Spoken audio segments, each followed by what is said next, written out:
গুঞ্জন নাকি বাস্তব? শার্লি অভিষেকের দাম্পত্য কতটা সত্যি?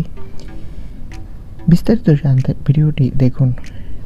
এই মুহূর্তে টলিপাড়ার সবচেয়ে আলোচিত শব্দ বিচ্ছেদ। একের পর এক তারকার সম্পর্ক ভাঙার খবর সামনে আসছেই। ঠিক সেই সময় নতুন করে চর্চায় উঠে আসে অভিষেক বসু ও শার্লি মোদকের দাম্পত্য জীবন। মাত্র 1 বছরও হয়নি তাদের বিয়ের। ফুলকি ধারাবাহিকের কাজ করতে গিয়েই কাছাকাছি আসা, তারপর প্রেম এবং বিয়ে সবটাই হয়েছিল বেশ দ্রুত।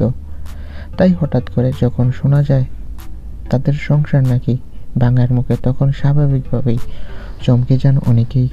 সোশ্যাল মিডিয়ায় ছড়িয়ে পড়ে নানা রকমের খবর। কেউ বলেন সম্পর্কের মধ্যে নাকি তৃতীয় ব্যক্তির প্রবেশ ঘটেছে, কেউ আবার দাবি করেন খুব শীঘ্রই আলাদা হতে চলেছে তারা। এই সমস্ত গুঞ্জন পৌঁছে যায় তারকা দম্পতির কাছেও। অবশেষে নীরবতা ভাঙেন শার্লি মোদক। এক সাক্ষাৎকারে অভিনেত্রী স্পষ্ট করেন আর বলেন সব খবর ভিত্তিহীন। বাস্তবে তাদের দাম্পত্যে কোনো সমস্যা নেই।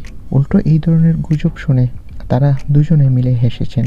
শার্লির কথায় পরিষ্কার, বিচ্ছেদের যে খবর ছড়ানো হচ্ছে তা সম্পূর্ণ ভুয়ো। বাস্তবে তারা সুখেই একসঙ্গে রয়েছেন।